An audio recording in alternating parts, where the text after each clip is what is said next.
The Australian music industry can be fickle.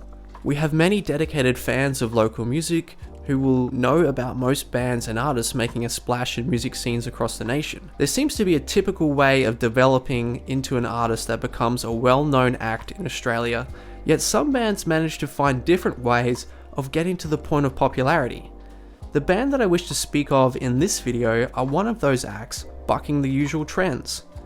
Before I introduce this group, let me share with you some facts and figures. This band has 36,000 followers on Instagram, 43,000 followers on Facebook, and 50,000 followers on TikTok. They have 240,000 monthly listeners on Spotify, with multiple songs over 1 million streams.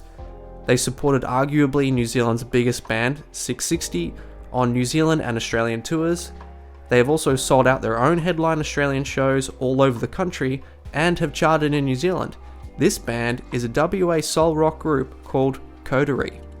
Coterie was initially formed as a group called Fisher Boys and tried out for the X Factor in 2015.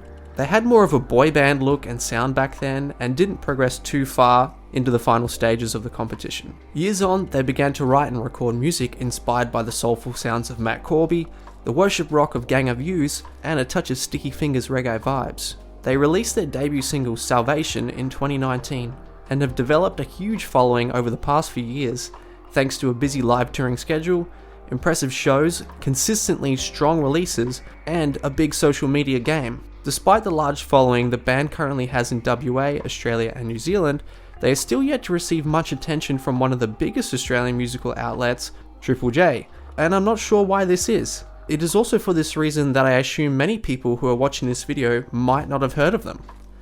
Throughout this video, I'm going to talk about why I think they deserve airplay on the station, why that would matter for them or potentially not matter, how this situation could be similar to previous bands who were ignored by the station for a long time, and who else is in a similar boat. So firstly, let me start by saying getting played on Triple J is not necessarily the only way to develop popularity with your music in Australia. Coterie have more than proven that, but this band could go to another level with Triple J's support. They could be the next Spacey Jane or Lime Cordiale easily. They should be getting played for their numbers alone. Triple J profess to be no respecter of genres, so the sound shouldn't be an issue. It's definitely within their boundaries right now, if that was an issue anyway. They have given them a few plays, but nothing significant to the point of being on rotation. Young people clearly like their sound being similar to Matt Corby, Gang of Youths, and Sticky Fingers. They also have a lot of Pacific Islander fans, as they come from that culture themselves. This is now a huge subculture within Australia, and would potentially make up a considerable share of young music fans in this country. The Jays have already played 1-4 a bit, who also have a big Islander following. If they did get heavy rotation, I could see them cracking a Hottest 100, playing a Like a version, and becoming the next big thing in Australian music. They are yet to release a debut album, which could also be huge. Their merch game is already pretty good, and would only get bigger.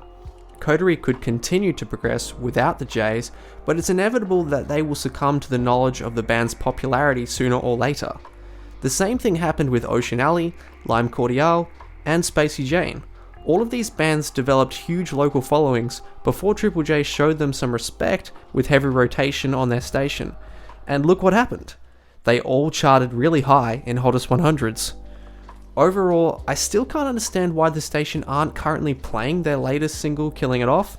They've also got another one coming out in a couple of weeks after I make this video. It fits their sound, the band is massive, and they play their music to all sorts of young people. Maybe it will take the public to vote them into a Hottest 100 before the Jays notice. That's essentially what happened to Ocean Alley's song, The Come Down, and Lime Cordiale's Dirt Cheap. Both songs didn't get much airtime, but still got voted in. Dirt Cheat, I remember in particular, came from nowhere, not even showing up in any prediction websites. So if you didn't know about Coterie before, I hope you check them out, and let's see if we hear them on Triple J soon. Are there any other bands or artists from Australia with huge local followings that Triple J are just currently ignoring?